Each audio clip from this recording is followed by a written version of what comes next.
वालेकुम अस्सलाम। और वालेकुम हम सलाम सर, अपना अस्सलाम वालेकुम। We are starting our next lecture of Python. हम अभी पाइथन के, जिस तरह मैंने आपको पहले बताया था कि एक ओवरऑल टॉपिक्स जो हमने यहाँ दिखाए हैं, ये लिस्ट थी हमारे पास पहले।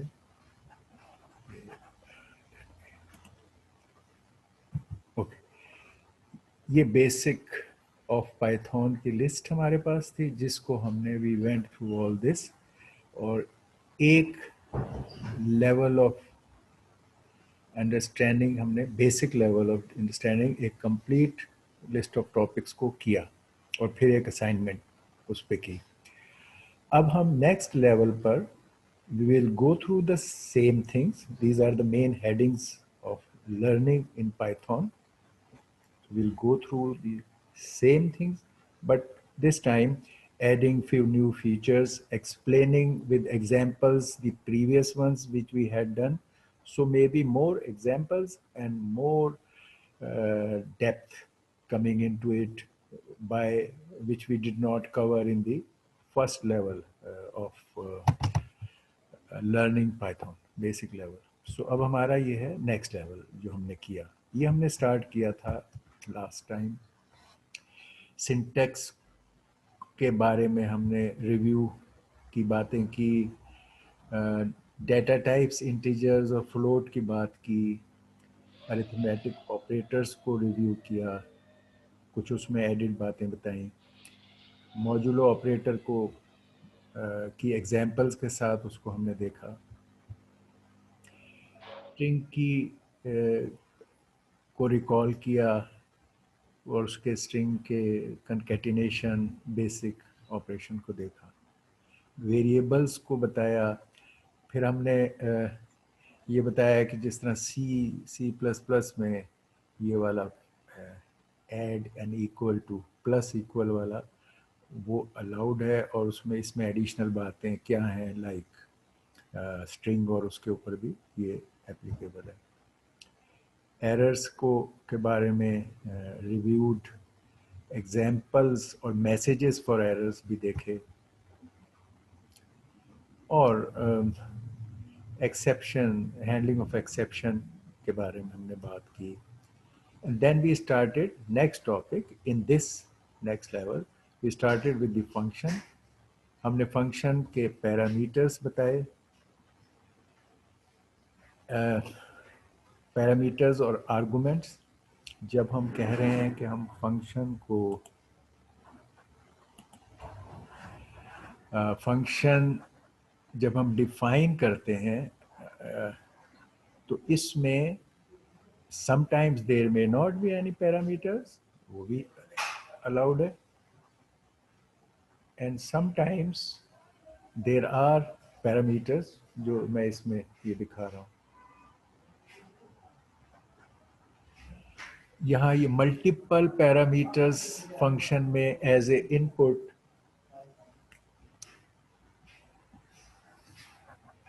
हम ले सकते हैं, जिसको हमने एग्जांपल में प्रिंट स्टेटमेंट से multiple parameters in while defining this, इसको हम पैरामीटर्स कहते हैं।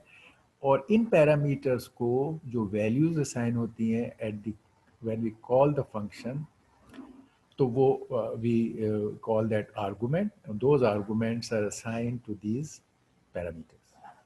तो हमें मल्टीपल पैरामीटर्स की, like all in the past functions का है, और ये हमने एग्जांपल्स दिखाई थी कि मल्टीपल पैरामीटर्स इन हो रहे हैं, दूसरे केस में भी मल्टीपल पैरामीटर्स इन हो रहे हैं, और उनको इस्तेमाल किया जा रहा है inside the definition of the function. फिर हमने कहा कि how do we return and how do we invoke the function. तो हमने ये इसमें दिखाया कि एक फंक्शन थी सिंपल सी, तो उससे वैल्यू रिटर्न करने के लिए ये तरीका, कि जैसे सी और सी प्लस में होता है कि रिटर्न के साथ आपको एक्सप्रेशन दे और you can get a value back from the function. Function को इन्वोक करना या कॉल करना, उसकी हमने ये एग्जांपल्स दिखाई फॉर दिस फंक्शन के सिंगल वैल्यू आर्गूमेंट जो इसको साइन होगा और आप रिजल्ट आउटपुट पे ले सकते हैं, कॉल करेंगे। इसकी जगह आप एक्सप्रेशन डाल सकते हैं इस सिंगल वैल्यू को, तो कंप्यूट करेगा, उसको असाइन करेगा और उस पर उसको एक्स लेके इसको रिटर्न करेगा वैल्यू। तो invoking function, returning value from function. जो नेक्स्ट चीज़ हम देख रहे थे, जिसमें एक तो एक कॉमन एस्पेक्ट था हमारा जब हमने पाइथन शुरू की थी, कि एक ये मस है सी प्लस प्लस के बैकग्राउंड के लोग, क्योंकि वो मैटर्स हैंडल करते थे, मैंने बिल्कुल स्टार्ट में बताया था कि वो ब्रैकेट्स की पेयरिंग अगर आपने सही की हुई है तो कोड को लिखने के बारे में इंडेंट्स को आप फॉलो ना करें और बहुत बुरा कोड भी लिख दें, till the time right pairing of brackets is nested in your program, तो आप इट विल वर्क। तो लोग इतने, कुछ लोग बाय चॉइस जो इसको प्रेफर करते थे कि वो कोड की रीडेबिलिटी को अपने लिए भी और दूसरों के लिए भी करें, तो वो अपनी एफर्ट से इंडेंट्स को रिजिडली फॉलो करते थे। Many people would just put the right pair, जैसे कि जी इसका ये स्टार्ट है, ये एंड है, और वो कहीं पर भी डाल दिए, यानी लोकेशन उनकी indent wise, and it works. Python force करती है कि आपने इंडेंट्स को रिजिडली यूज़र ने इम्प्लीमेंट करना है और स्ट्रक्चर लाजमी है।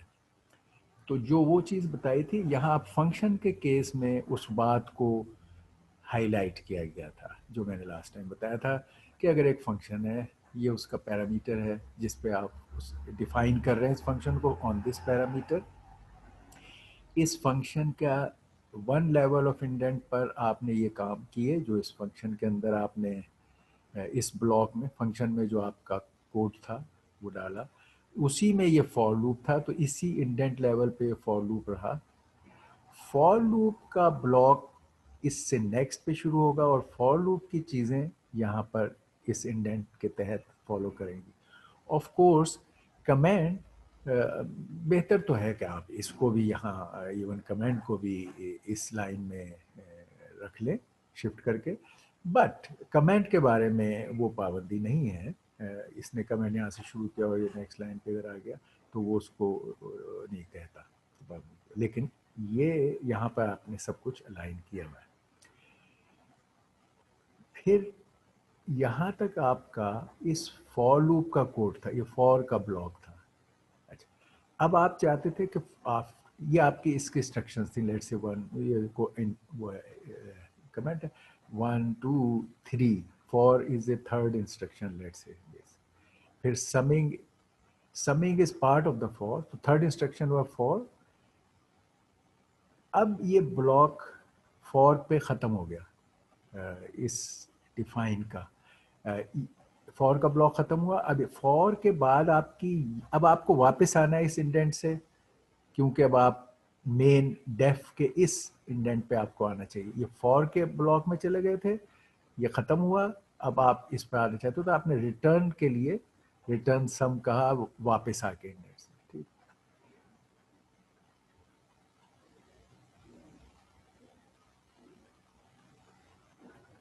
और फिर आपने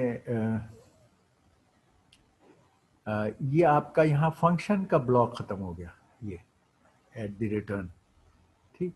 तो अब आप इस फंक्शन की हेडर जो ऊपर से जिस लाइन में आ रहे थे, अब आप इस फंक्शन के लेवल पर आ गए, ठीक। आपने फंक्शन ख़त्म कर लिया, रिटर्न कर लिया, ये आप प्रिंट कर रहे हैं एक मैसेज, ठीक। अगर आपने विद इन फंक्शन प्रिंट जो करने थे वो आपने जैसे इसके अंदर डाले, तो विद इन फंक्शन जो करने हैं वो उसके ब्लॉक में करेंगे। अगर फंक्शन से बाहर निकल के आपने को प्रिंट करना है तो वो आप वापस इंडेंट करके और फिर आप मेन में बैक जाएंगे जो जहाँ पे लिखा था। तो ये हमने, और फंक्शन को कॉल अगर कोई पैरामीटर्स नहीं है तो आप खाली ब्रैकेट से कर लेंगे, ये हमने लास्ट टाइम डिस्कस कर लिया था। फिर हम फंक्शन के आर्गुमेंट्स के बारे में बात कर रहे थे, उसके बाद जो हमने अब ये वाला देखा था। कि अगर मल्टीपल, ये सेल्स का फंक्शन लिखा है, इसके मल्टीपल पैरामीटर्स हैं, ये उस फंक्शन में यूज़ किया उसने प्रिंट करने, उन पैरामीटर्स को लेके प्रिंट किया उनके बारे में। फिर उस फंक्शन को यहाँ कॉल किया गया, ये सेल्स, उसको आर्गुमेंट्स दिए। पहला आर्गुमेंट पहले पैरामीटर से मैच करेगा, दूसरा दूसरे से करेगा, तीसरा तीसरे से करेगा।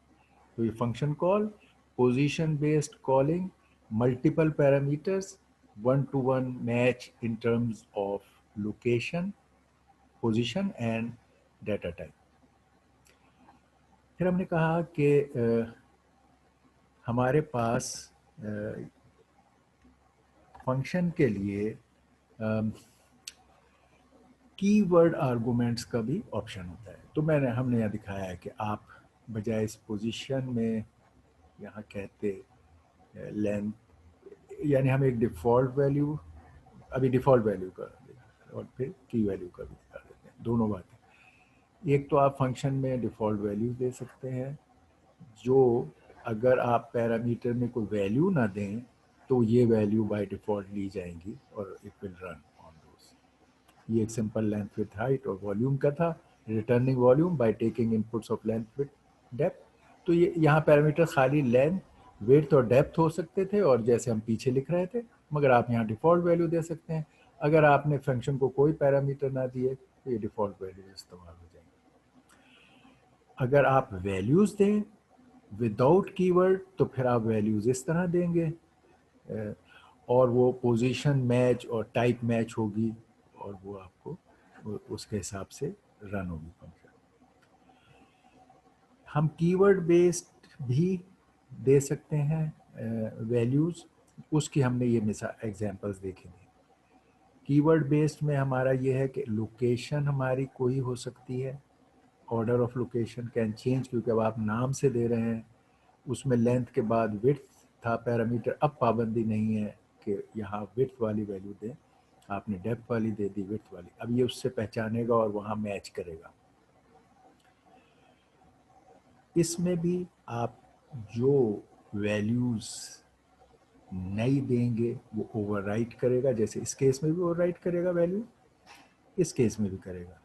अगर आपने नई वैल्यू नहीं दी तो वो डिफ़ॉल्ट वैल्यू ले लेगा उस चीज़ की जिसकी आपने नई वैल्यू नहीं दी। अगर आप पोजीशन और कीवर्ड को मिक्स करके कॉल कर रहे हैं तो ये पाबंदी है कि पहले आप पोजीशन वालों को कंप्लीट करें, और जितने भी आपने करना है स्टार्टिंग से पोजीशन वाले, और उसके बाद आप कीवर्ड वाले पर जाएं ताकि ये मैच कर ले। इसका मतलब बाय डिफ़ॉल्ट होगा कि ये फर्स्ट पोजीशन में है तो this too belongs to this, और फिर अगले, अब आपके पास चॉइस थे कि आप कीवर्ड से देना चाहते थे, अब उनके ऑर्डर को आपने अपनी मर्जी से चेंज कर लिया। तो ये हमने डिस्कस किया। अब फंक्शन से वैल्यू रिटर्न करने का हमने ये अब देखना चाहते हैं कि पाइथन बड़े आसान तरीके से multiple values returning from a function. आमतौर पर बहुत सी जगहों पे फंक्शन से you return a single value और and assign it to a variable, लेकिन पाइथन कंफर्टेबली बड़े सिंपल तरीके से अलाउ करती है कि you can return multiple value. और जगहों पे उसके लिए आप कोई सब रूटीन या आप सब रूटीन में भी आपके जो आउटपुट के वेरिएबल हैं वो वहाँ आप डिक्लेयर करते हो और उनमें वैल्यूज़ रीड करते हो और गेट करते हो। जिस तरह रिटर्न से वैल्यू आती है, इस तरह फंक्शन पे multiple outputs in different variables भी आप ले सकते हैं। जैसे यहाँ हम दिखा रहे हैं कि ये एग्जांपल सिंपल के भाई ईयर लीप ईयर है कि नहीं, इसका एक फंक्शन आपने लिखा, और ये हमने लास्ट टाइम कि अगर वो डिविजिबल बाय 0 है तो आपने रिटर्न किया ये उस ईयर की वैल्यू जो वहाँ फीड की थी वो रिटर्न की, और अगर आपने एल्स अगर वो नहीं कर रहा तो ये रिटर्न की। तो returns can be at more than one location, जहाँ पर भी रिटर्न आएगा एज इन सी आपको वहाँ पे चीज़ ख़त्म हो जाएगी। ये वैल्यू आपको रिटर्न फंक्शन से मिलेगी जो आप यूज़ कर सकते हो, असाइन कर सकते हो, यूज़ कर सकते हो। ये एज इन द पास्ट हम देखते रहे।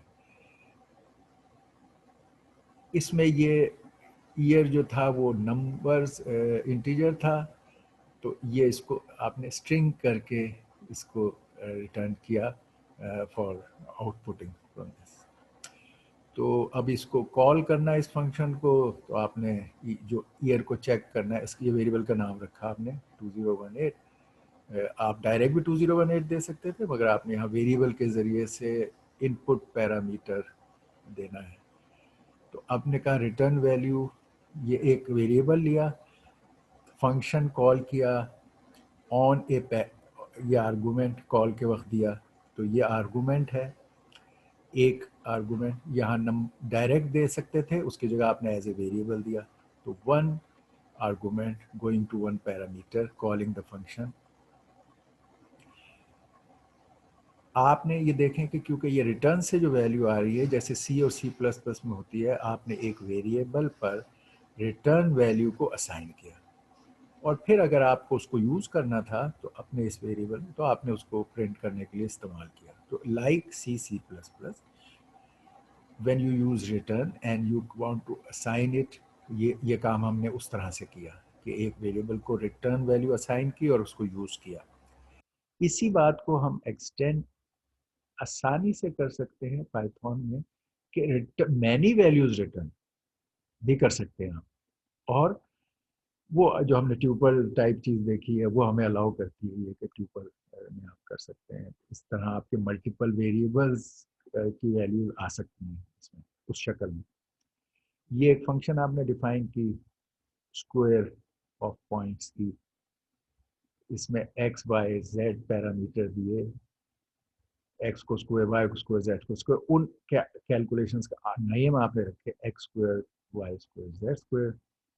अब आपने यहाँ से रिटर्न में आप चाहते थे तीनों वैल्यूज रिटर्न कर दें।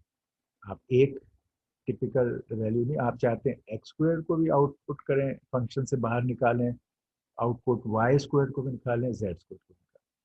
तो नो प्रॉब्लम, पाइथन से ओके, आप ये फंक्शन कॉल करें स्क्वायर पॉइंट, उसके जो आपने आर्गुमेंट्स देने वो दीजिए, ये उसको असाइन होंगे, कैलकुलेट होंगे, रिटर्न ये तीन वैल्यूज होंगी, और आप उनको लेने के लिए you can with comma put three variables there, assign करें, फंक्शन कॉल, असाइन, और उसके आगे आपने तीन वेरिएबल दे दिए। इसका मतलब है कि आपके रिटर्न की जो पहली चीज़ है वो इस पे आएगी, दूसरा रिटर्न इस पर आएगा, ये ऑर्डर इसमें है, तीसरा आंसर रिटर्न का इसमें आएगा। तो आप फंक्शन से बाहर निकल आए, मेन प्रोग्राम में आपको वैल्यूज ये चाहिए थी रिटर्न की, तो आपने मल्टीपल वैल्यूज रिटर्न कर ली, अब आप इनको इस्तेमाल कर सकते हैं।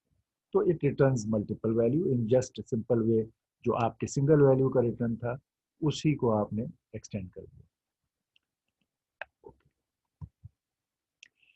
स्कोप, ये तमाम प्रोग्रामिंग लैंग्वेजेस में स्कोप का मामला है, सी सी प्लस प्लस में भी है, और उसी बात को टू रिव्यू के स्कोप का क्या मायने है and see it in Python, हम यहाँ फ्यू एग्जांपल्स के जरिए उसको कर रहे हैं।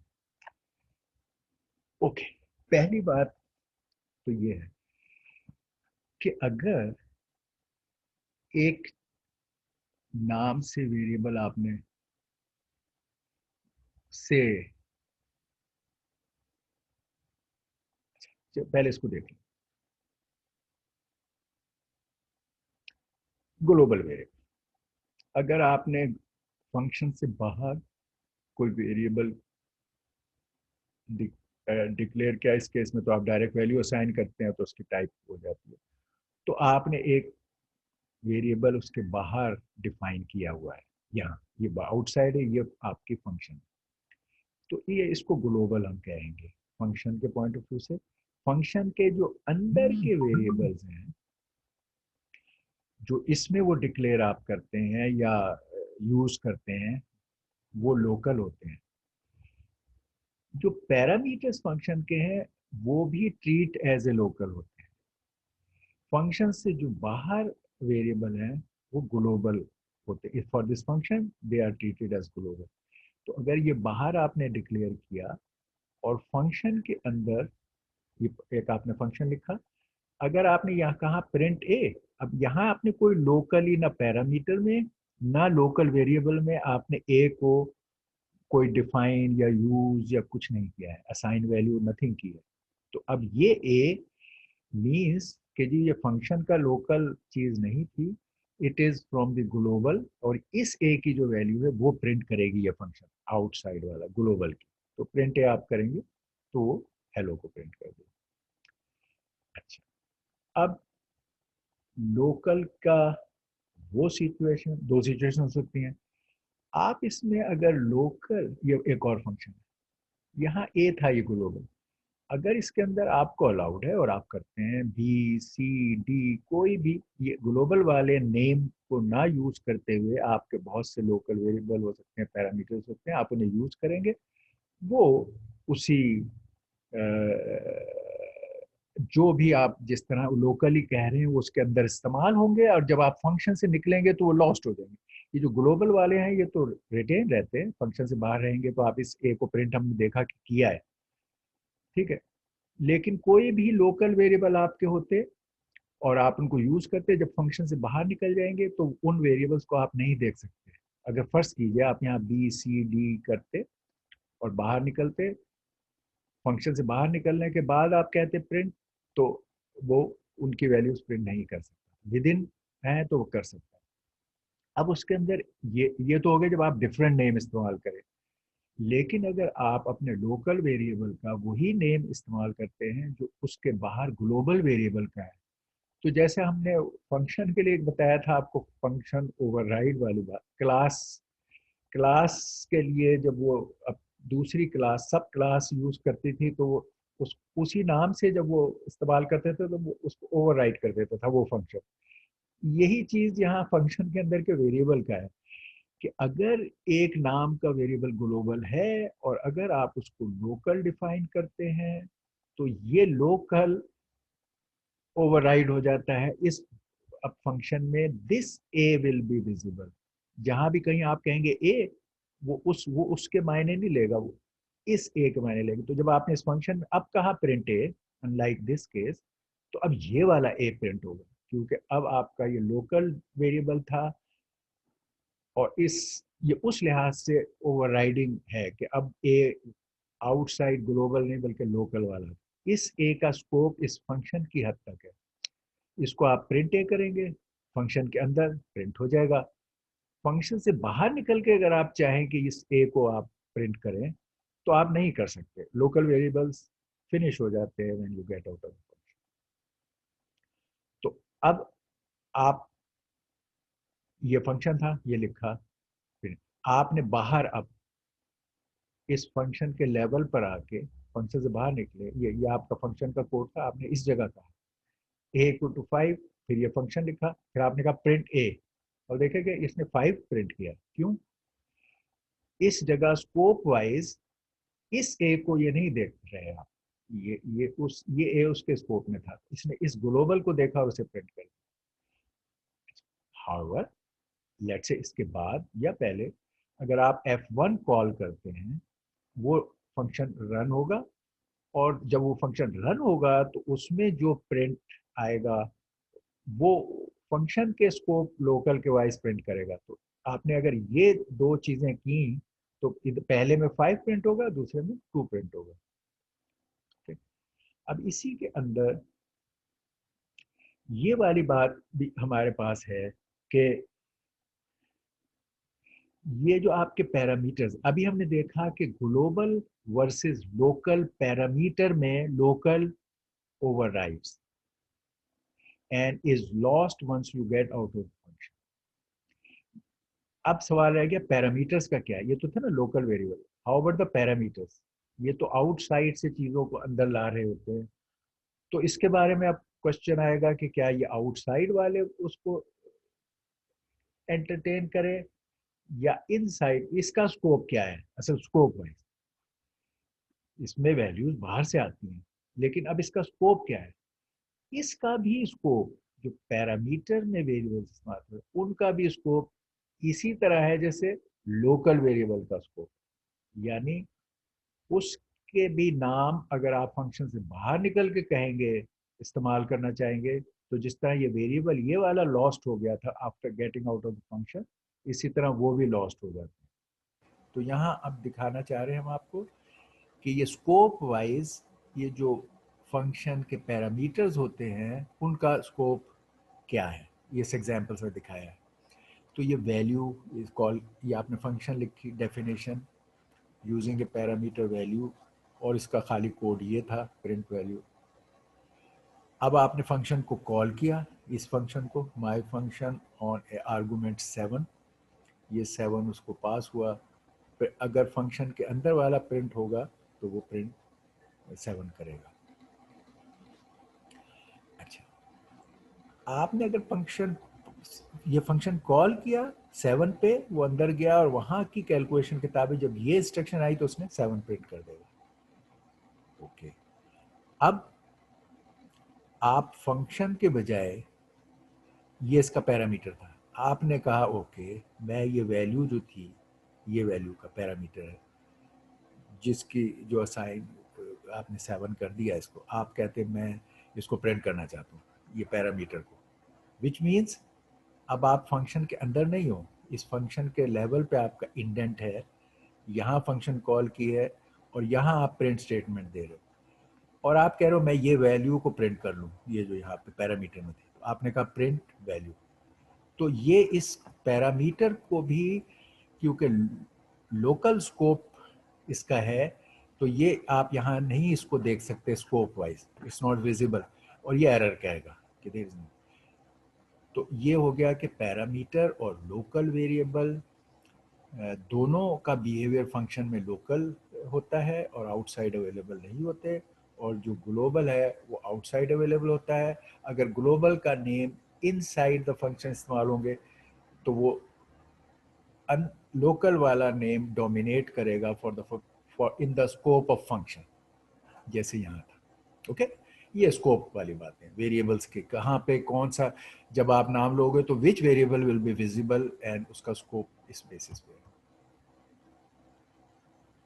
ये अब उसकी जस्ट एग्जांपल्स कि भाई आपने ये आर्गुमेंट्स, ये फंक्शन की डेफिनेशन है, नेम है, यहाँ इसके पैरामीटर्स हैं, जो जब आप कॉल करोगे तो वो इसको वो आर्गुमेंट्स इस जगह आ जाएंगे।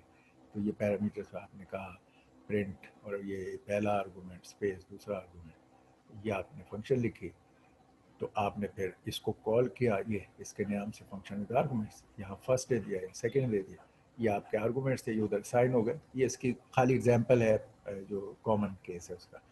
तो ये प्रिंट कर देगा first with second appended and with this, क्योंकि आपने ये फंक्शन में ये काम किया था, तो ये स्पेस अपेंडेड।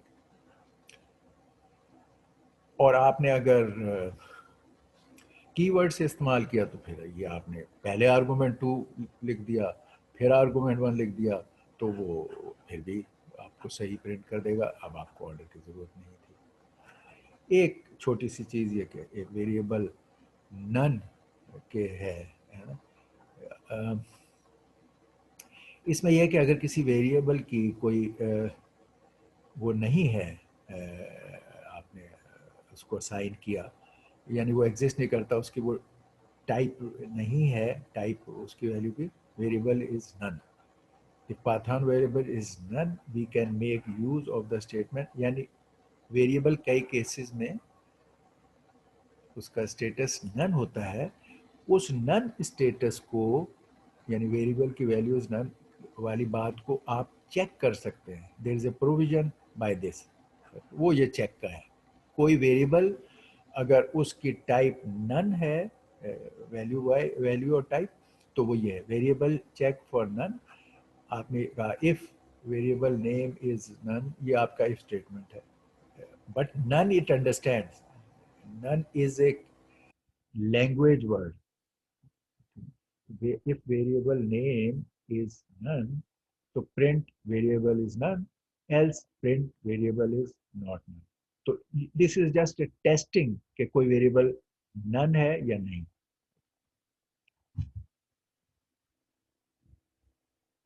ये अब ओवरऑल हमने सारी चीज देख ली।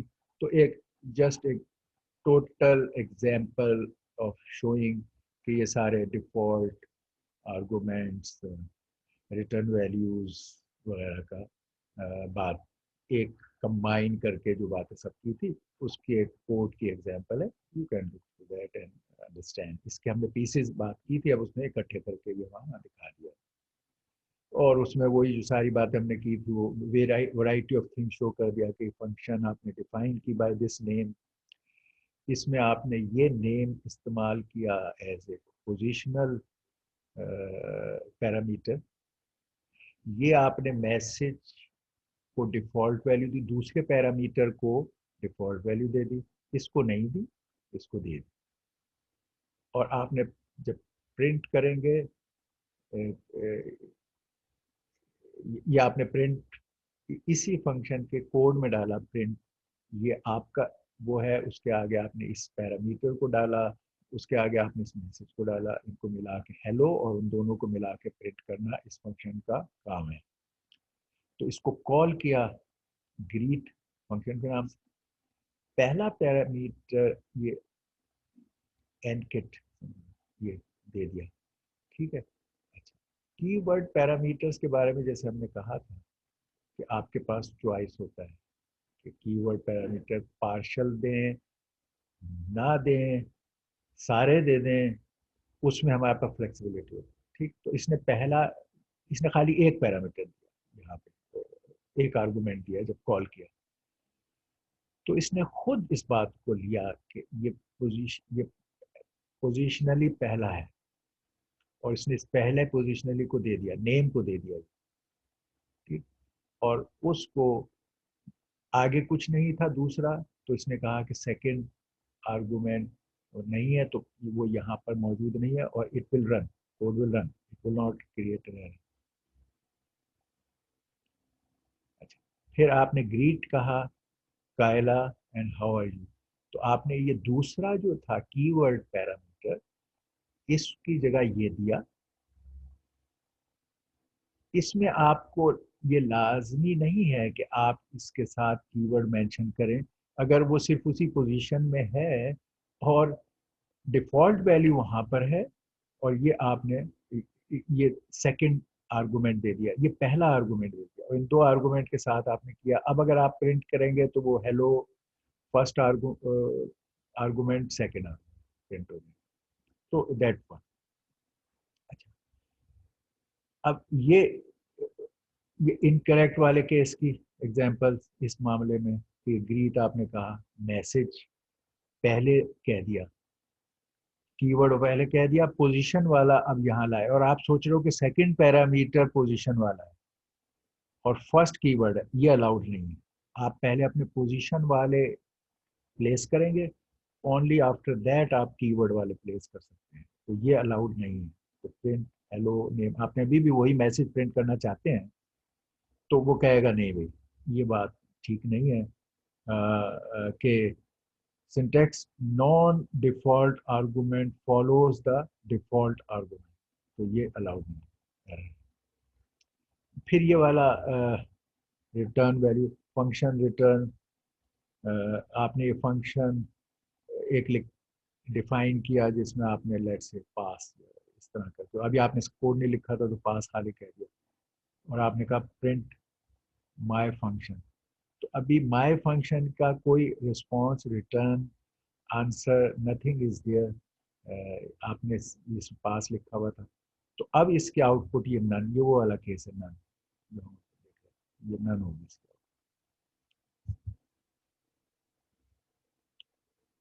ये फिर उसी एग्जांपल को कहा है कि वो जो डिफ़ॉल्ट वैल्यू है वो फॉल बैक के तौर पे इस्तेमाल होती है।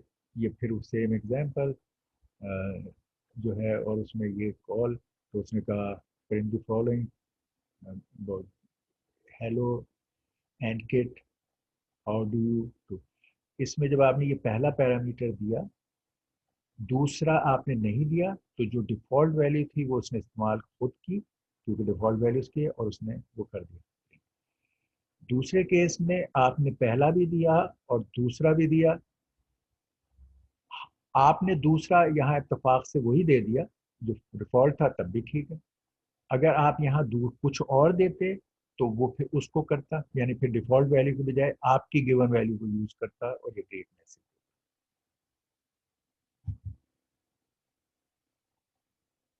ये अब म्यूटेबल डिफ़ॉल्ट आर्गुमेंट की ये आपको यहाँ मिसाल दिखा रहे हैं और अपेंड के साथ। Empty list as a default argument of the function, यानी आपने फंक्शन के आर्गुमेंट में एक एम्प्टी लिस्ट यहाँ डाली एज ए डिफ़ॉल्ट वैल्यू।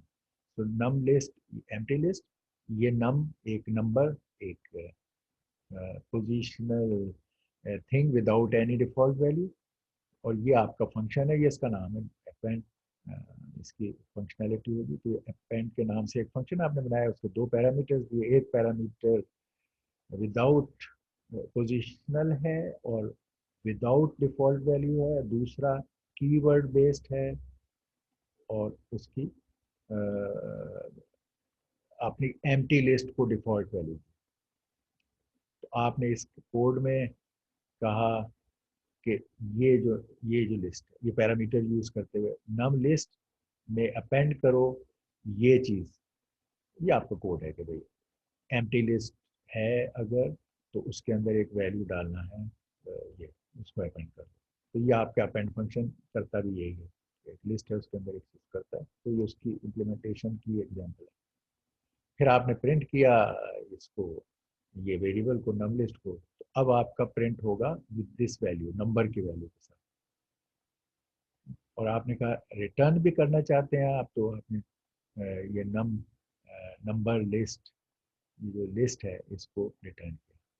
ठीक है, ये फंक्शन के अंदर प्रिंट किया, ये फंक्शन से value return in this. Three calls to append function and their expected and actual output.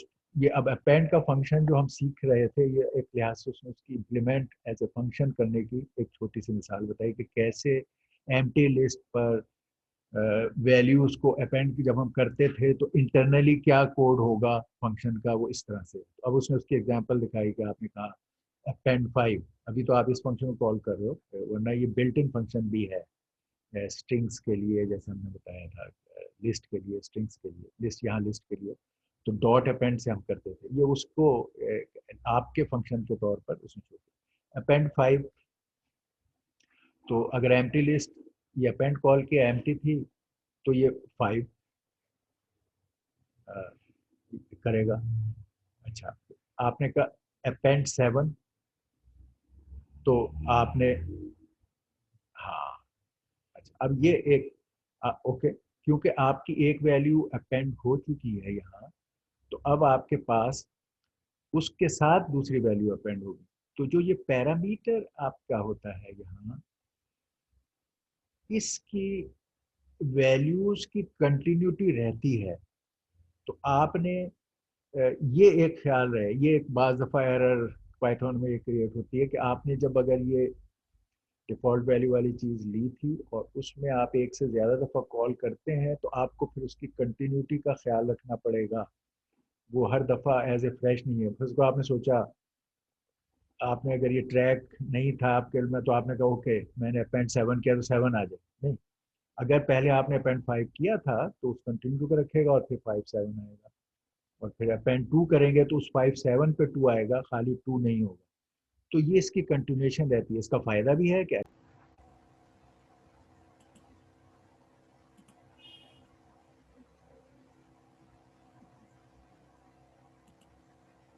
Okay, तो इसमें यह है कि अगर आपने पिछले ट्रैक को नहीं रखा या उसका नॉलेज या फॉलो अप नहीं दिया, तो then you can have unexpected result. तो आपको ये कंटिन्यूटी इसमें रहती है, ये जब आप ऐसे उसको रखना है। अच्छा, ये अब हमने वो कर लिया, ये वाली चीज़ें जो अब इसकी थी फंक्शन से रिलेटेड। अब पहले हमने आपके ये कंट्रोल फ्लो के बारे में और कंडीशन और इफ और वो बातें की हैं। अब हम उसकी फ्यू मोर एग्जांपल्स दिखाएंगे for familiarity of the code and may be adding few more points. जैसे अब हमने उस टाइम में बूलियन डेटा टाइप को शुरू वाले स्टेज पर नहीं एम्फेसाइज किया था या उसकी एग्जांपल ली थी। हमने आपको बेसिक से बता के कि भाई कंडीशनल स्टेटमेंट जैसे पहले सी और सी प्लस में होती है वो कैसे चलती है वो दिखा दी थी। अब इस किस्म के एडिट चीज़ों की भी एग्जांपल्स इसमें हम डालेंगे। कंडीशनल स्टेटमेंट क्या होती है, बूलियन टाइप क्या है, बूलियन एक्सप्रेशंस की एंडिंग ऑरिंग करके जो कॉम्प्लेक्स एक्सप्रेशन हम बनाते थे सी में भी, वो इसमें पाइथन में किस तरह कोड उसका लिखा जाएगा और किस तरह उसके मायने होंगे, तो ये अब हम बात कर रहे हैं। तो इसके अंदर हमने आपके कंपैरिजन के ऑपरेशंस जो हमने देखे थे वो इस पे एप्लीकेबल हैं। कंपैरिजन वाले सारे होते हैं equal, not equal, greater than equal में भी यहाँ पे हमने इसलिए कंपैरिजन ऑपरेटर हम देखे थे, ये इसी तरह इस केस में भी एप्लीकेबल है। ये रिलेशनल ऑपरेटर्स कहलाते हैं सब जगह, सब लैंग्वेज में। यहाँ पे रिलेशनल यानी एक वेरिएबल का दूसरे वेरिएबल से relation in terms of such things कि वो लेस है उससे या ग्रेटर है या लेस देन इक्वल टू है, ग्रेटर देन इक्वल टू है। हमारे सी में भी ये चीजें। इसका आंसर जब ये आप करते हैं तो इस कंपैरिजन के एक्सप्रेशन को सॉल्व होने के बाद उसका आंसर यस नो ही होता है। यानी आप कितना ही कॉम्प्लेक्स वो एक्सप्रेशन इस बेस पे लिख रहे हैं, तो इस बेस के सिंगल कंपैरिजन या मल्टीपल कंपैरिजन ये सारे फॉल्स ट्रू आंसर में रिजल्ट करते हैं, काइंड ऑफ बूलियन। और फिर आप उनको as a Boolean connect complex expression भी बना सकते हैं और उनका रिजल्ट भी आखिर में यस नो ही आएगा, फॉल्स ट्रू। ये डिफरेंट रिलेशनल ऑपरेटर्स की जैसे सी वगैरह में थे, बिल्कुल इसी तरह इसमें भी वो सारी सपोर्ट है। एग्जाम्पल, ये 2 है 3 है तो अगर ए इज लेस देन बी, जब ये वैल्यूएट होगा एक्सप्रेशन किसी जगह कंडीशनल स्टेटमेंट में तो वो ट्रू होगा, ये 2 इससे लेस था। ग्रेटर देन में फॉल्स होगा, ग्रेटर देन इक्वल में फॉल्स होगा, इक्वल भी नहीं है ग्रेटर भी नहीं, लेसर देन इक्वल में ट्रू होगा। और अगर आप दो लेने के बजाय ये भी कर रहे हैं कि ए और दूसरा भी ए है और तो ये लेसर देन इक्वल में है तो इससे लेसर नहीं भी है लेकिन इक्वल वाली कंडीशन पर है तो ट्रू हो जाएगा। इस तरह ये relational operators like other languages जिनका रिजल्ट फॉल्स ट्रू होता है वो पाइथन में भी हमारे पास हैं। उसके लिए हमने ये कि ये दो cases equal and not equal क्यों केसेस देखते हैं। तो कंडीशन जो होती है इफ के आगे कंडीशन स्टेटमेंट आपने कहा कि is this equal to this, is it true, yes, इस कंपैरिजन का रिजल्ट ट्रू होगा तो आप यार आपने प्रिंट, अगर ये ट्रू है तो आपके यहाँ ये करना है तो ये प्रिंट कर देंगे। अब इसको हम जो conditional statement multiple relational operation से बनती हैं वो दिखा रहे हैं कि एक ऑपरेटर ये ग्रेटर वाला है, एक ये लेसर वाला है और एक थर्ड इक्वल वाला है। तो ये सारों के फॉल्स ट्रू से जो नेट रिजल्ट बनता है वो आपके कंडीशनल स्टेटमेंट्स में यूज होता है, सी में भी होता है। तो आपने पहले कहा अभी आपको लिखने का तरीका सी में यही कॉलन तो ब्रैकेट तो ये सब, तो आपने कहा ये आपने वेरिएबल से नहीं कहा, डायरेक्ट कहा if 2 is greater than 1, yes true, 5 is less than 10, yes true, is true equal to true, yes, तो फाइनल आंसर इज ट्रू। तो अगर ये स्टेटमेंट लगी है तो ये ट्रू है और इसके आगे इस ब्लॉक में जो वैल्यू है उस पर आएगा। अगर ये ट्रू ना होता तो आप या एल्स या किसी दूसरी जगह एटलीस्ट इफ का ये एग्जीक्यूट ना होता, इस केस में एग्जीक्यूट होगा। आपने सी को स्ट्रिंग टू लिया, अब दोनों टू हैं मगर दोनों अपनी जगह मुख्तलिफ हैं, ठीक है।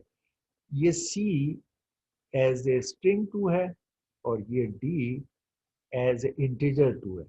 These are two different things. अगर आप कहते हैं if c is equal to d, print they are equal, else print they are not equal. तो ये इक्वल नहीं है, they are two different things.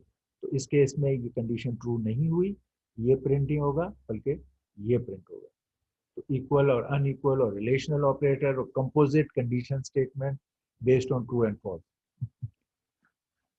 Not equal हम जानते हैं अपोजिट मीनिंग से है, यानी अब इधर यस है और नो है, और यहाँ नॉट इक्वल है तो नो दिस इज ट्रू, यानी दो डिफरेंट थे मगर डिफरेंट होना का यहाँ कनेक्शन है। तो yes and no are not equal, so this expression is true and this print will be happening. अगर आपने 10 और 20 लिए और आपने कहा कि अगर वैल्यू 1 और value 2 not equal, which is the case, they are not equal, तो दैट इज ट्रू, तो फिर ये वाला प्रिंट एग्जीक्यूट होगा।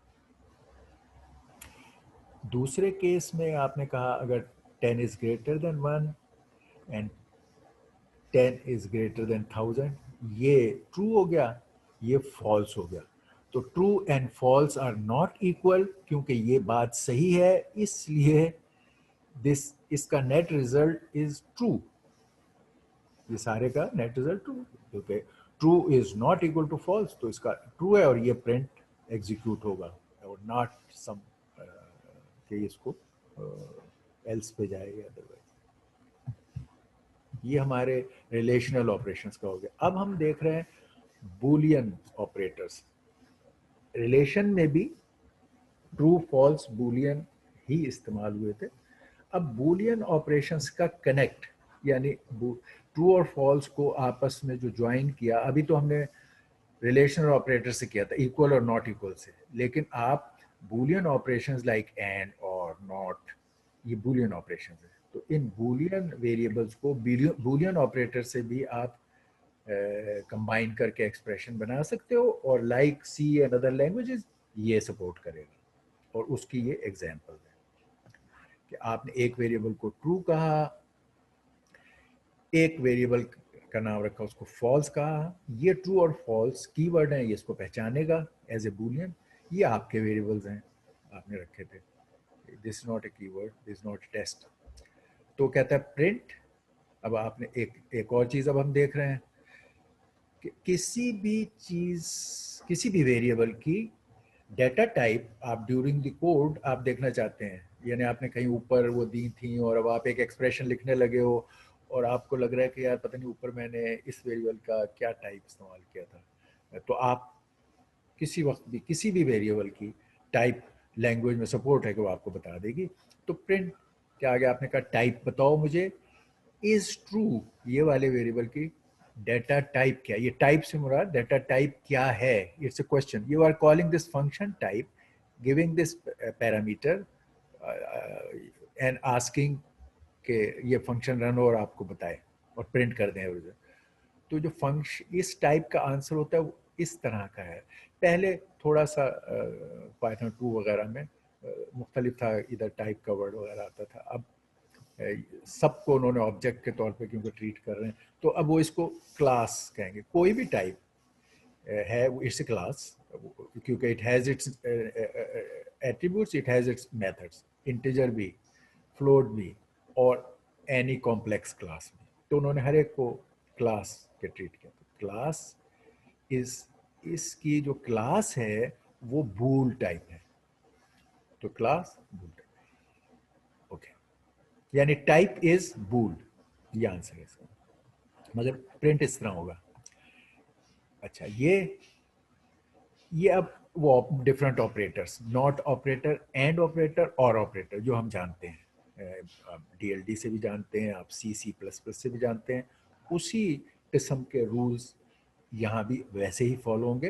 दे are just examples in python to see के how you write them and use them. True is a keyword, अगर आपने कहा नॉट इज ए ऑपरेटर, ये कीवर्ड है, ये ऑपरेटर है, ये इसका टाइप बूलियन टाइप का कीवर्ड है। तो ये दोनों अगर आप देखते हैं नॉट ट्रू, तो आपने दोनों इसके लैंग्वेज के कीवर्ड इस्तेमाल कर लिए हैं, तो इसका आंसर आ जाएगा, इट्स एन एक्सप्रेशन, ये नॉट ट्रू यहाँ is not a variable or something, it is an expression which will be computed. तो ट्रू एक चीज है जिसको जब आपने नॉट का ऑपरेशन अप्लाई किया तो वो फॉल्स हो जाएगी, तो ये फॉल्स होगा। अगर आप इसको प्रिंट करें या खाली कमांड में एंटर करें तो फॉल्स बताएगा। इसी तरह नॉट फॉल्स, क्योंकि नॉट का काम बूलियन को अपोजिट करना होता है, तो ट्रू को नॉट किया तो फॉल्स हो गया, फॉल्स को नॉट किया तो ट्रू हो गया। अच्छा, इसी तरह अभी मैंने जैसे पीछे एग्जांपल की कि अगर आपने ये बात गलत कही तो इसका एक रिजल्ट इस रिलेशनल ऑपरेशन का भी बूलियन में होगा और वो यही होगा, जैसे फॉल्स।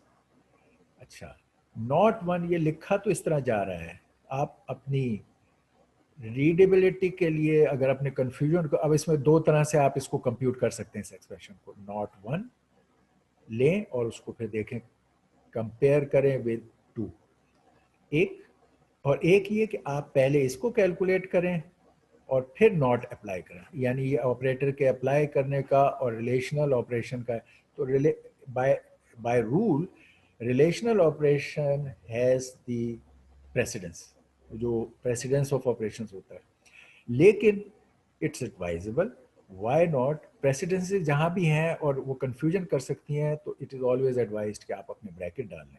तो अगर आप यहाँ बेहतर हो कि यहाँ ब्रैकेट डालें और पता चल जाएगा कि पहले ये कैलकुलेट होगा फिर ये होगा, तो A greater than 2 is false, उसका इनवर्स या नॉट विल बी ट्रू, तो ये आ जाएगा। A equal to 1 equal to 1 is true, इसका आंसर ट्रू होगा। इस ये दोबारा नॉट विद दिस एग्जांपल, तो अगेन यहाँ ब्रैकेट समझिए और कहें 1 इक्वल टू 1 इज ट्रू, उसका इनवर्स, उसका इन्वर्ट नॉट से फॉल्स हो जाएगा। तो ये बूलियन के नॉट ऑपरेटर को with the with the relation operations combine करके हमने रिजल्ट दिखाए हैं। जिस तरह ये नॉट ऑपरेटर है, ये डीएलडी और इन सब जगहों पे आप फैमिलियर है लैंग्वेज ऑफ, इसी तरह फिर एंड और के ऑपरेटर हैं, all of you know. And means if both things are true, answer true होगा। If any one thing is false, the result will be dominated by false, the result false होगा। हमने वो बताया कि 0 0 0 0 1 is 0 1 0 is 0 and 1 1 is 1। तो and के case में the unique thing is both are true, the answer is true, else or combinations is false. Yani a single zero can make it false. It's like a product, it's not exactly product but इसका behavior हम देखें कि zero से multiply कर रहे हैं और बहुत सारे वंस हैं और एक भी जीरो है तो वो रिजल्ट को जीरो कर देगा। ये एक किस्म की ऐड है, मगर ये भी एक्चुअल ऐड नहीं है। डीएलडी वगैरह में जो बाइनरी का होता है कि आप ये नहीं है कि 1 और 1 और 1 और 1 तीन दफ़ा होकर 3 हो जाए या 4 हो जाए, वो इसमें और में ये वाली चीज़ डोमिनेट करती है कि even a single 1 will make the result 1। जैसे इसमें सिंगल 0 मेक्स द रिजल्ट 0, इसमें सिंगल 1 मेक्स द रिजल्ट 1। ये एज ए रूल आप समझ सकते हैं, इसके टेबलों से चेक कर सकते हैं, आपको टेबल आपने डीएलडी वगैरह में की होंगी। इसका रिजल्ट 0 0 का 0, 0 1 का 1, 1 0 का 1, 1 1 का 1। तो ओनली व्हेन बोथ आर 0 इसका रिजल्ट 0 होगा, otherwise single 1 will make it 1। इस केस में इफ ऑल आर 1 आंसर 1 होगा, a single 0 can make it. ठीक, तो ये ऑपरेटर्स उसी तरह आप यूज कर सकते हैं। पहले सिंपल केस में ट्रू और ट्रू को एंड करें, ट्रू और फॉल्स को एंड करें, फॉल्स एंड फॉल्स को एंड करें, तो जब भी मैंने आपको इसे बताया ये सामने लिखे हैं। मगर इनको जिस तरह पीछे हमने देखा रिलेशनल ऑपरेशन से भी कंबाइन कर सकते हैं। अगेन रूल वही है कि रिलेशनल ऑपरेशन हैज प्रेसिडेंस, और रिलेशन ऑपरेशन है precedence over this bool logical operations. ठीक है, तो आपने यहाँ ब्रैकेट नहीं डाले, चाहे तो आप हमेशा यहाँ ब्रैकेट डालने की आदत डालें जहाँ प्रेसिडेंस का क्वेश्चन हो, वरना समबॉडी में कंक्लूड रॉन्गली। अगर वो प्रेसिडेंस को नहीं देखता तो वो कहेगा, वो 1 एंड 1 का यहाँ रिजल्ट ले लेगा और फिर इसको इससे और फिर उस रिजल्ट को फिर इससे ऑपरेट करेगा, तो you will get some either a combination which becomes absurd और ए रॉन्ग रिजल्ट। ठीक, यही काम यहाँ हो रहा है। अब अगेन अल्टीमेटली ये दो एक्सप्रेशन जो होते हैं ये जो लॉजिकल, ये जो हमारे रिलेशनल ऑपरेशन रिलेशन आते हैं, ये भी फॉल्स और ट्रू में एंड होते हैं, तो इसलिए इनके साथ Boolean connect of operation valid है। ठीक है, ओके।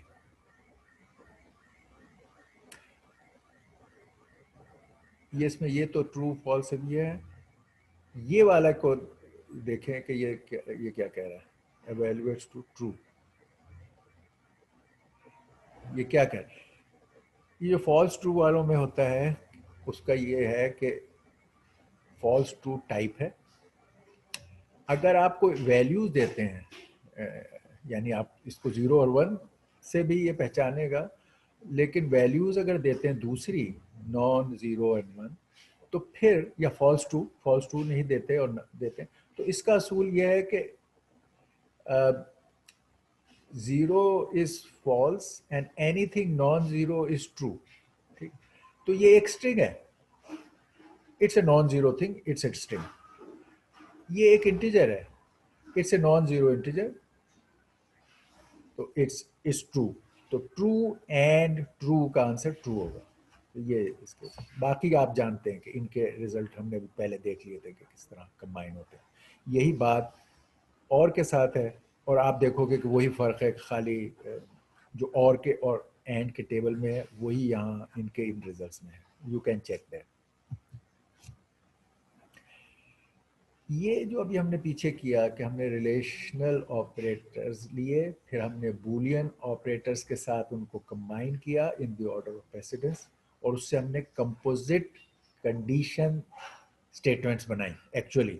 यानी हम ये कह रहे हैं we are making a complex और कंपोजिट कंडीशनल स्टेटमेंट। ये जैसे एक कंडीशन, ये दूसरी कंडीशन, ये उनका कनेक्ट, और ये कंपोजिट कंडीशन, इस सारे का नेट रिजल्ट ट्रू फॉल्स होगा जैसे मैंने बताया। सो ए बिग कंडीशन में भी 10 एक्सप्रेशंस ये वो मिला मुलू के उसका रिजल्ट ट्रू और फॉल्स होगा, और उसके बेस पे आप एनी स्टेटमेंट्स जो कंडीशंस पे काम करती हैं दे विल वर्क। वाइल उस पे काम कर सकेगा, आपका इफ स्टेटमेंट उस पर काम कर सकेगी, जहां भी कंडीशंस चाहिए होती हैं वो उस पर वर्क करेगा। तो ये उसके अब एग्जाम्पल के how to use this net condition statement with the if statement. तो आप इफ भी देख रहे हैं जो आप पहले देख चुके हैं, और कंडीशन को उसके साथ कंबाइन कर रहे हैं, and you are looking at some few more example there. तो आप लैंग्वेज के मिजाज से एवॉल्व हो रहे हैं यहाँ से मिसालों में। तो अब ये looking at condition statement, looking at if statement, and there looking at their example.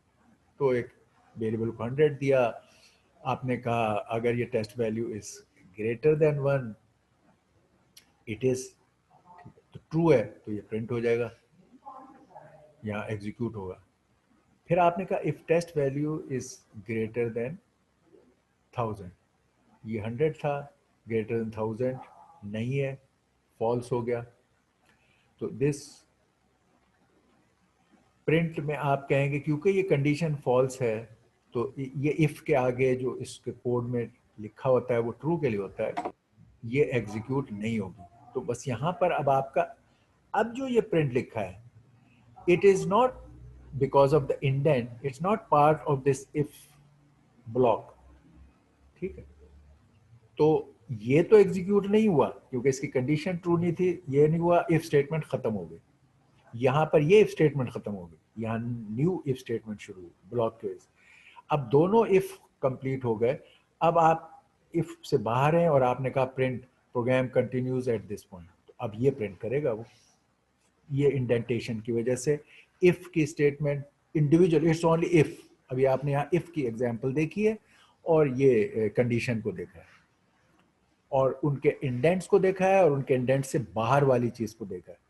जिस तरह और लैंग्वेजेस में है इफ के अलावा एल्स भी होता है और एल्स भी होता है, जिस तरह वो बिल्कुल इसमें भी है।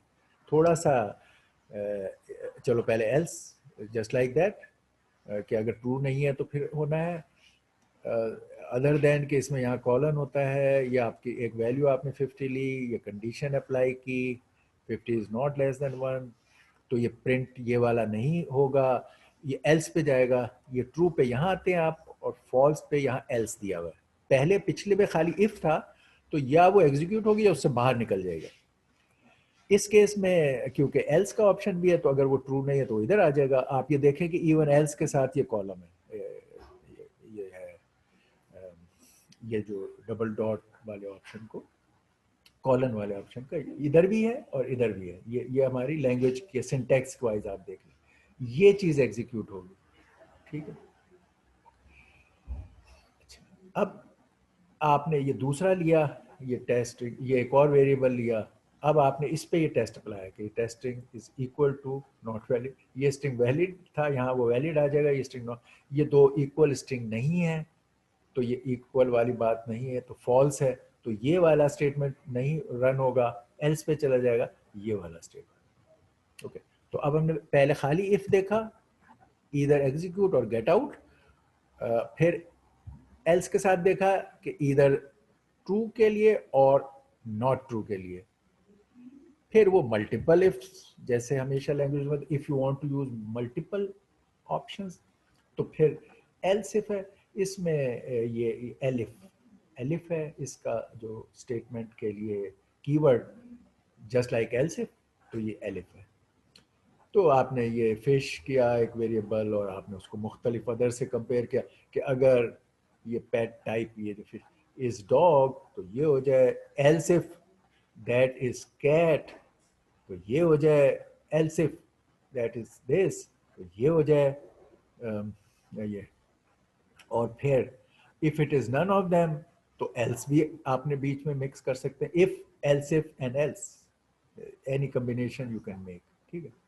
तो आपके इस केस में आपने अगर इसको फिश कहा था तो ये मैच नहीं होगा, आगे चला जाएगा। ये मैच नहीं होगा, आगे चला जाएगा। ये मैच होगा, ये कैरियर इसमें कर लिया। Third L, it will keep flowing.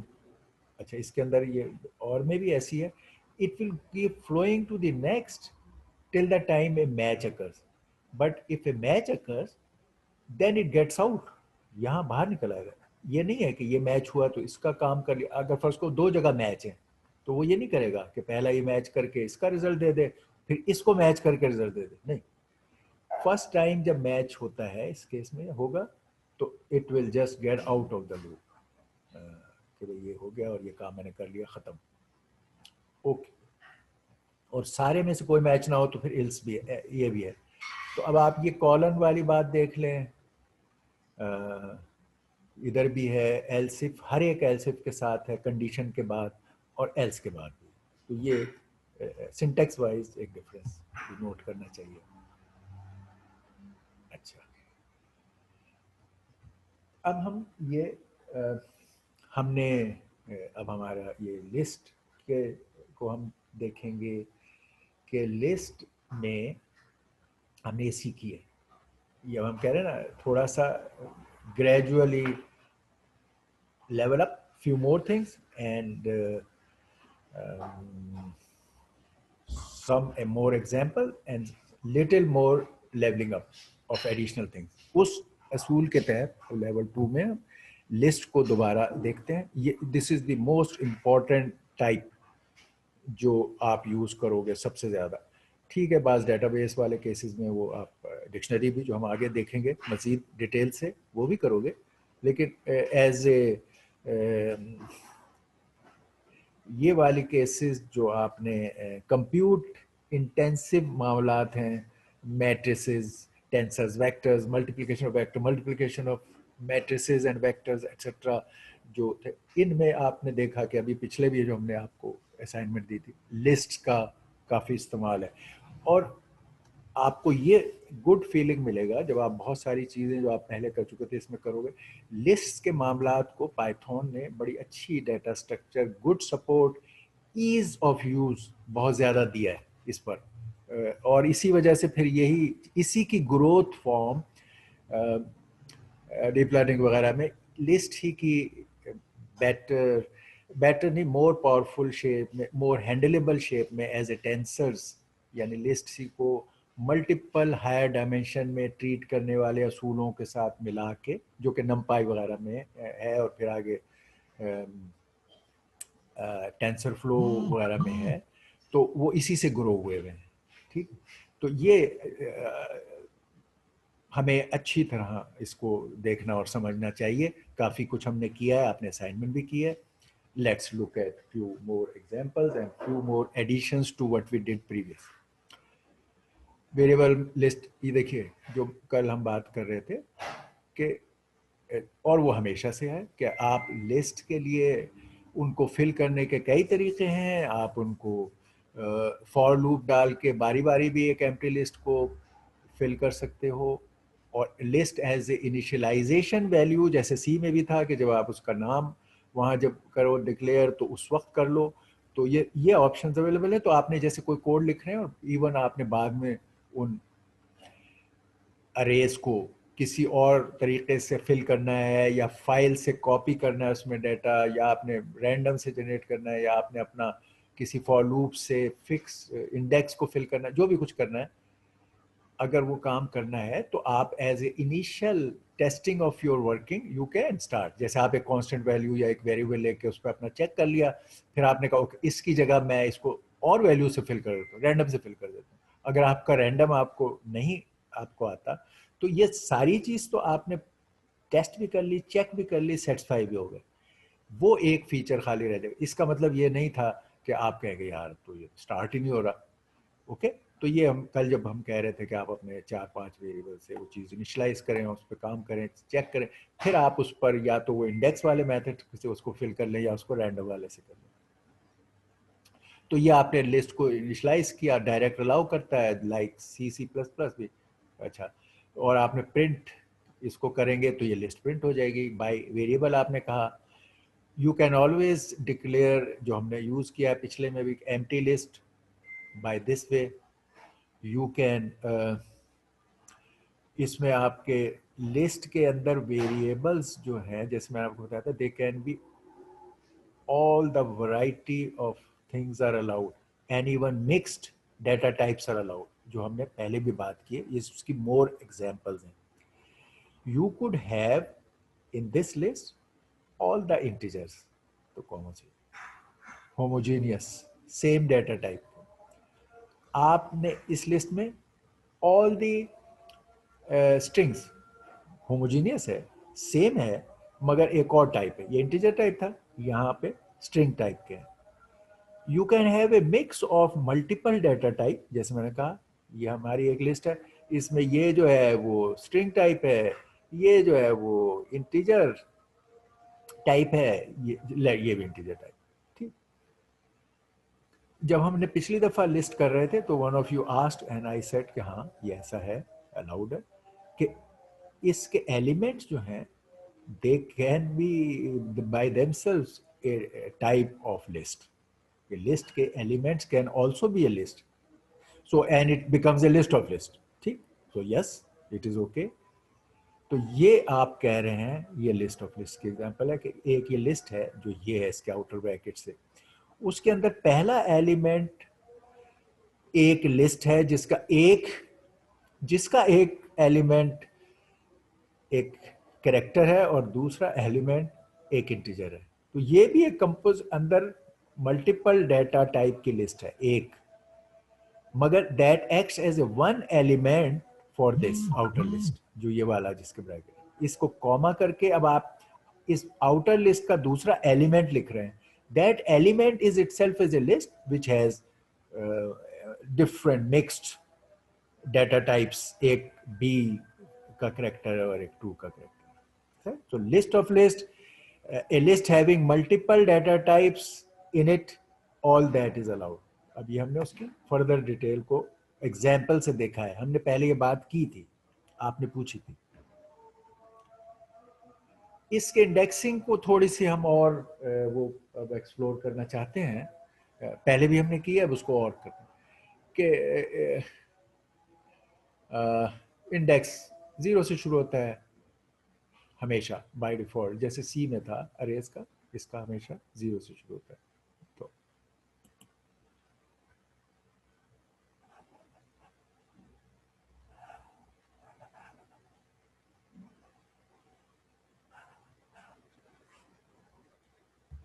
कौन सा लाया हो?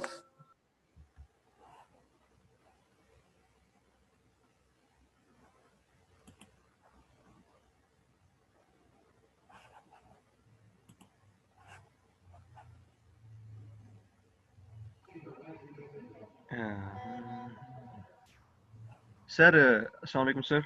वालेकुम अस्सलाम। सर ये लिस्ट या जो जिसको अरे कहते हैं पाइथन की ज़बान में सर, इसमें रैंडम वैल्यूज कैसे हम ला सकते हैं इसके अंदर?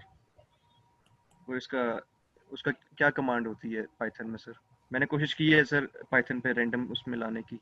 अच्छा, मैंने रैंड यूज़ किया है कमांड, और random variable rand int use की है सर, लेकिन मुझे समझ नहीं आ रही सर किस तरह उसमें रैंडम वैल्यूज लेके हूँ। ठीक है। और अच्छा, सर वो रैंडम में लेके आता हूँ तो वो इसमें अरे की फॉर्म में नहीं आ रही होती, वो सीधी लाइन उसमें फॉर्म में आ रही है, वर्टिकल उसमें आ रही होती है, शो हो रही होती है।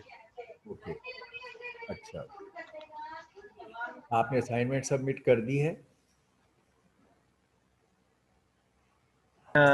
सर वो असाइनमेंट के रिलेटेड ही सवाल है सर, वो मुझे प्रॉब्लम आ रही है सर उसमें, यही प्रॉब्लम आ रही है।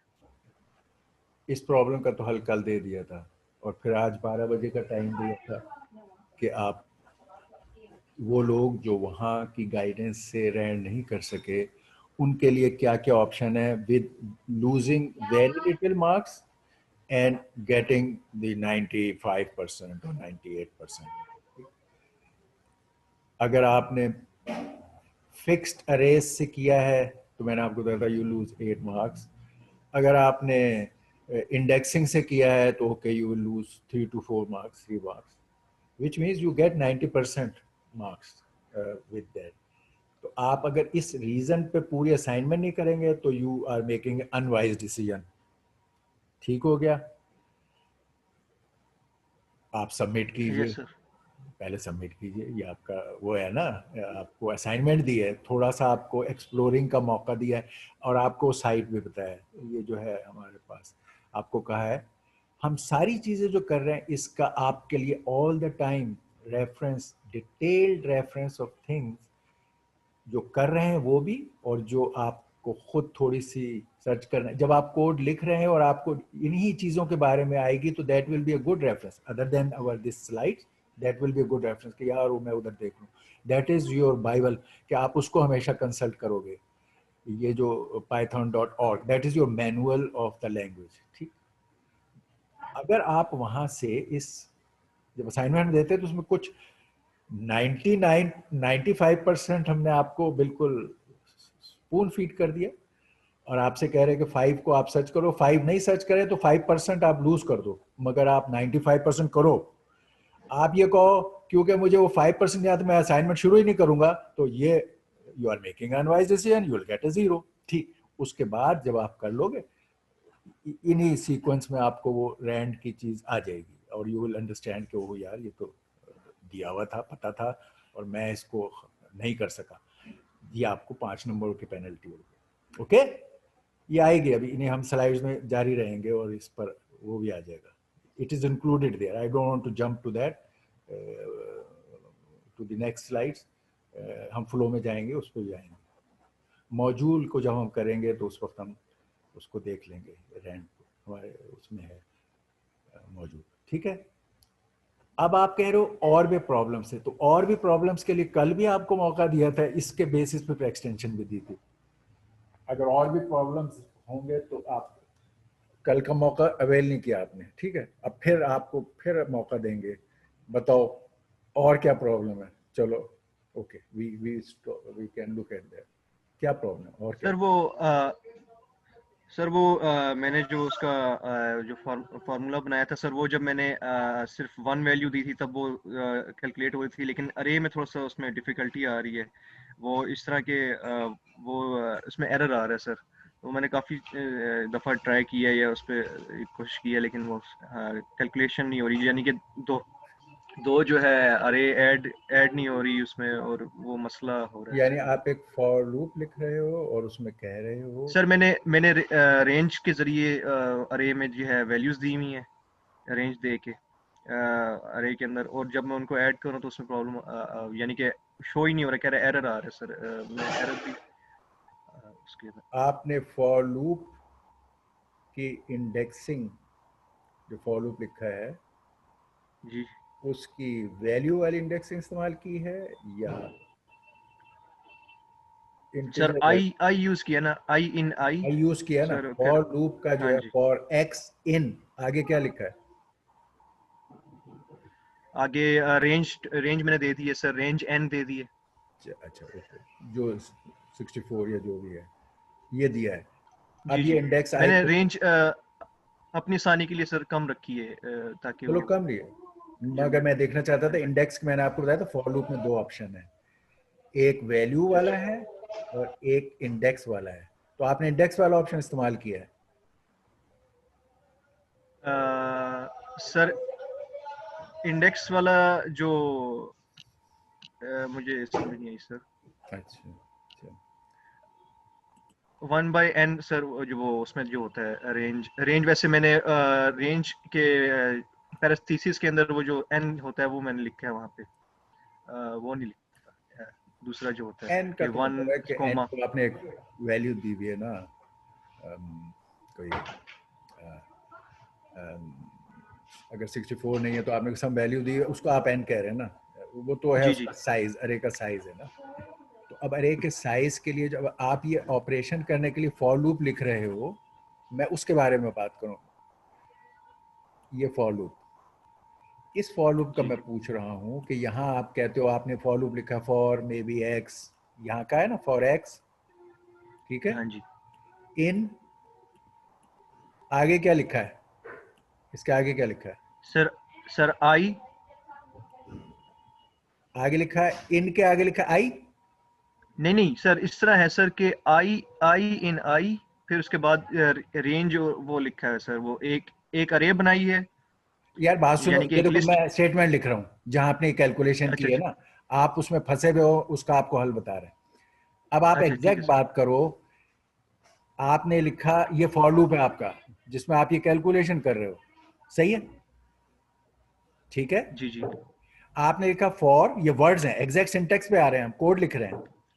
Okay okay sir. आपने लिखा फॉर, इसके आगे आपने क्या लिखा, यहाँ यहाँ क्या लिखा, मैंने यहाँ भी एक्स लिखा है, आपने क्या लिखा है जी जी, बताइए, आपने यहाँ क्या लिखा हुआ है? आई लिखा हुआ है सर मैंने। अच्छा कोई बात नहीं, आपने यहाँ आई लिखा फॉर आई, इसके आगे आपने वर्ड लिखा इन, लिखा है। इन आई, यस सर। अच्छा, फॉर आई इन आगे आपने फिर आई लिखा है जी यहाँ। जी अच्छा जी, ओके, ये यही मैं आपको फॉर लूप की चीज बता रहा था। अभी हम फिर रिपीटिशन में भी आएंगे, मगर देखो फॉर लूप के लिए जो भी कोई चीज है, लेट्स आपकी अरे है, आपकी अरे थी जो आपने कह रहे मैंने किसी भी पे आपने वैल्यूज डाली, ये आपका अरे है, ये अरे सपोज ए है इसका नाम, ठीक है। अच्छा, इस अरे अरे या लिस्ट, लिस्ट का नाम ए है, इसमें आपने यहाँ कुछ वैल्यू डाल दी है, आप कह रहे हैं मैंने कोई 1 2 3 4 5 जो भी, या रेंज से है किसी तरीके से, इसमें आपने वैल्यू डाल दी 1 2 3 4, बी में आपने कोई डाल दी 5 6 7 8 और ये आपका। अब आप ये बी है, बी में आपने डाली 5 6 7 8, ये हो गया, ठीक है, 5 6 7 8 9 7 8, ठीक हो गया, ये आपके ए और बी हैं, ठीक है। आप चाहते हो इनका डॉट प्रोडक्ट लेना, ये काम कर रहे हो आप, सही है सॉरी सर, एक मिस्टेक कर दी है सर।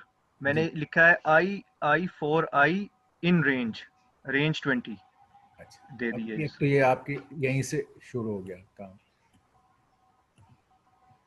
ठीक है। आई फॉर आई इन रेंज, वो जो है दी अच्छा, हुई है। फॉर आई इन आगे आपने लिखा रेंज, जी रेंज, रेंज जी, के आगे क्या लिखा? रेंज के अंदर जो है सर मैंने वो एंड एंड डाल दी है, तो मेरी रेंज जितनी आ रही है सर, वो मेरी अरे सही आ रही है, यानी कि जितनी जितनी मैंने रेंज दी है उतनी उसकी आ रही है। मैं या चाह बा, रहा हूँ कि उसमें जी या जी, बात सुनो ना, यस आपका ये अरे है, ये दूसरा है, ठीक है। आपने जी सर।